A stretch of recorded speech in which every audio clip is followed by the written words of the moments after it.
श्री गणेशाय नमः। आप सभी को वैशाख संकष्टी चतुर्थी व्रत की हार्दिक शुभकामनाएं। तो आज की इस वीडियो में आप सुनिए चौथ माता की कथा और भगवान विघ्नहर्ता गणेश की कथा।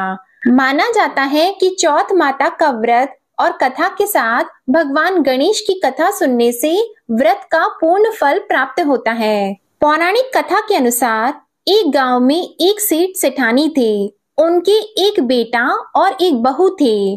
बहू सबको भोजन करा के फिर स्वयं भोजन करती थी।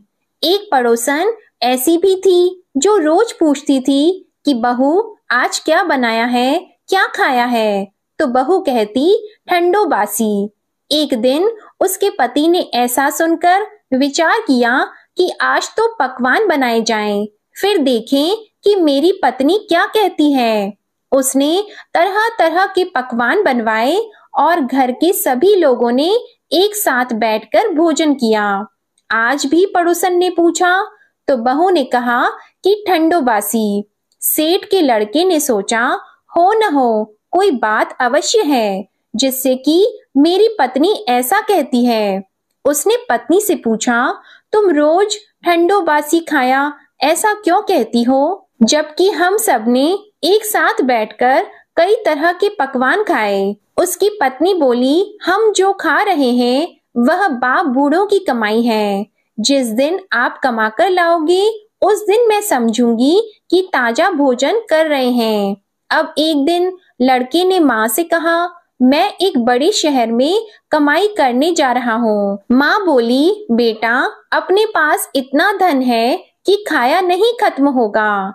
माँ के मना करने पर भी बेटे ने स्वयं कमाने का दृढ़ निश्चय कर लिया और जाते समय पत्नी से कहा मैं जब तक कमाकर बहुत सा धन लेकर न आऊं तुम चूल्हे की आग मत बुझने देना। एक दिन चूल्हे की आग बुझ गई तो वह मन ही मन घबराने लगी, कहीं मेरे पति पर संकट तो नहीं आन पड़ा। जल्दी से पड़ोस में से आग लाकर चूल्हे में रख दूं, ऐसा विचार करके पत्नी पड़ोस में गई। वहां पड़ोसन चौथ माता का व्रत और पूजन कर रही थी। पड़ोसन ने कहा थोड़ी देर में आकर ले जाना। तो बहू ने पड़ोसन से पूछा आप यह व्रत क्यों करती हैं, इससे क्या मिलता है। पड़ोसन ने कहा चौथ माता के इस व्रत को करने से अन्न और लक्ष्मी मिलती है और अपनी मनोकामनाएं पूर्ण होती हैं। अब बहू भी चौथ माता का व्रत करने लगी। दीवार पर उसने चौथ माता का चित्र बनाया। उस दिन घी और गुड़ का चूरमा बनाकर रात्रि को चंद्रमा को अर्घ देकर उसने भोजन किया। ऐसा करते करते बहुत दिन हो गए। चौथ माता ने उस बहू के पति को सपना दिया कि साहूकार का बेटा तू जागे कि सोवे, तेरी पत्नी तुझे बहुत याद कर रही है, घर जाकर उसकी चिंता मिटा दे। तू दुकान खोलकर कंकु केशर का पगलिया बना के बैठ जाना, आज तेरा हिसाब किताब चुकता हो जाएगा। अब तो चौथ माता ने जैसा कहा था वैसा ही हुआ। उसने घर जाने की तैयारी की और गाड़ी भर के धन दौलत लेकर चल दिया।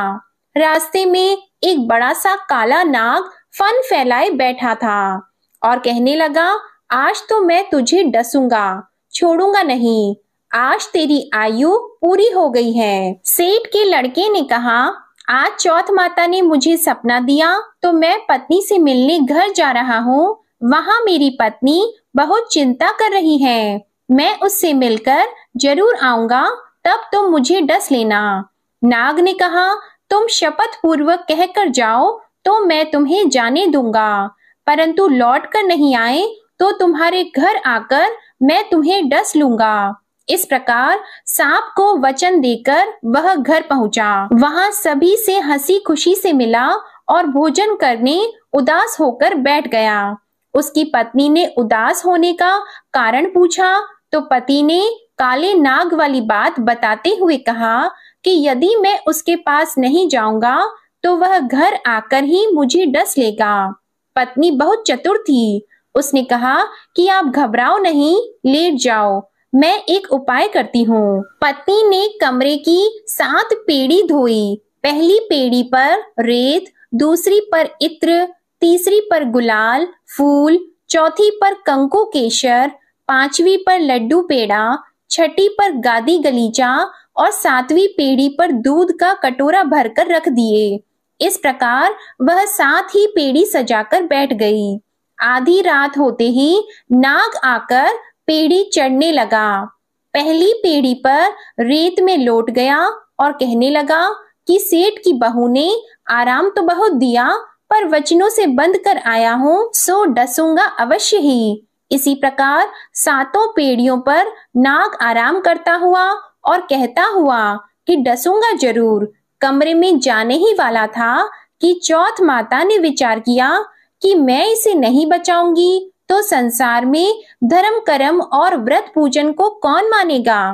अब तो गणेश जी, चंद्रमा जी और चौथ माता ने उसे बचाने का विचार किया। चंद्रमा जी ने उजाला किया, चौथ माता ढाल बनी और गणेश जी ने तलवार लेकर नाग को मार दिया और ढाल से ढक दिया। अब बहू भी थकी हारी सो गई। दिन निकला तो लोग बेटे से मिलने आए, परंतु बेटा बहू तो उठे ही नहीं थे। बहुत देर हो गई तो माँ उन्हें उठाने गई। माँ ने 7 पेड़ियों पर जो कुछ देखा तो वो बहुत ही घबराई और बेटा बहू को आवाज लगाई। बेटा बहू उठे तो देखा कि एक ढाल तलवार वहां पड़ी है।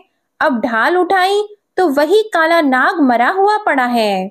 बेटा बहू ने सोचा कि आज तो धर्म कर्म ही आड़े आए हैं, जो भगवान गणेश जी और चौथ माता ने अपनी रक्षा की।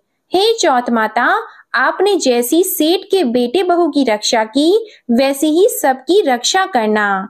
बोलो चौथ माता की जय। भगवान विघ्नहर्ता गणेश की कथा सुने बिना चौथ माता के व्रत की कथा अधूरी मानी जाती है, इसलिए अब आप सुनिए भगवान गणेश की कथा। एक समय की बात है, विष्णु भगवान का विवाह लक्ष्मी जी के साथ निश्चित हो गया। विवाह की तैयारियां होने लगी। सभी देवताओं को निमंत्रण भेजे गए, परंतु गणेश जी को निमंत्रण नहीं दिया। कारण जो भी रहा हो, अब भगवान विष्णु की बारात जाने का समय आ गया। सभी देवता अपनी पत्नियों के साथ विवाह समारोह में आए। उन सब ने देखा कि गणेश जी कहीं दिखाई नहीं दे रहे हैं। तब वे आपस में चर्चा करने लगे कि क्या गणेश जी को नहीं न्योता है या स्वयं गणेश जी ही नहीं आए हैं। सभी को इस बात पर आश्चर्य होने लगा। तभी सबने विचार किया कि विष्णु भगवान से ही इसका कारण पूछा जाए। विष्णु भगवान से पूछने पर उन्होंने कहा कि हमने गणेश जी के पिता भोलेनाथ महादेव को न्योता भेजा है। यदि गणेश जी अपने पिता के साथ आना चाहते हो तो आ जाते, अलग से न्योता देने की कोई आवश्यकता भी नहीं थी। दूसरी बात यह है कि उनको 1.25 मन मूंग, 1.25 मन चावल, 1.25 मन घी और 1.25 मन लड्डू का भोजन दिन भर में चाहिए। यदि गणेश जी नहीं आएंगे तो कोई बात नहीं, दूसरे के घर जाकर इतना सारा खाना पीना अच्छा भी नहीं लगता। इतनी वार्ता कर ही रहे थे कि किसी एक ने सुझाव दिया, यदि गणेश जी आ भी जाएं तो उनको द्वारपाल बनाकर बैठा देंगे कि आप घर की देखभाल करना। आप तो चूहे पर बैठकर धीरे धीरे चलोगे तो बारात से बहुत पीछे रह जाओगे। यह सुझाव भी सबको पसंद आ गया तो विष्णु भगवान ने भी अपनी सहमति दे दी। होना क्या था, इतने में गणेश जी वहां पहुंचे और उन्हें समझा बुझाकर घर की रखवाली करने बैठा दिया।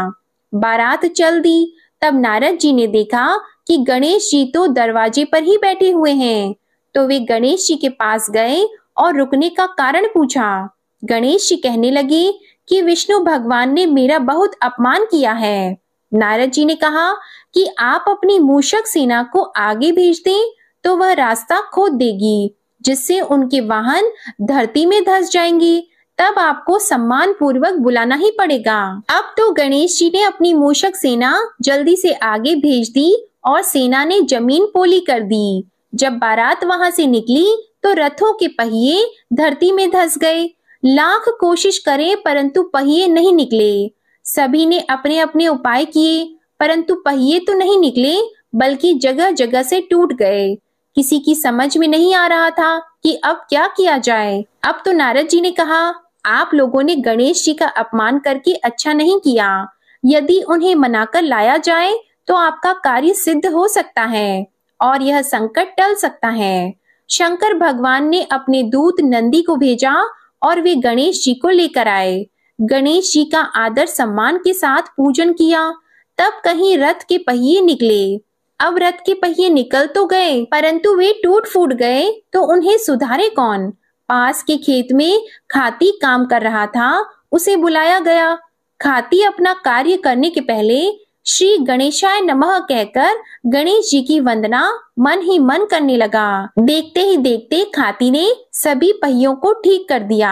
तब खाती कहने लगा कि हे देवताओं, आपने सर्वप्रथम गणेश जी को नहीं मनाया होगा और न ही उनका पूजन किया होगा, इसलिए तो आपके साथ यह संकट आया है। हम तो मूर्ख अज्ञानी हैं, फिर भी पहले गणेश जी को पूजते हैं, उनका ध्यान करते हैं।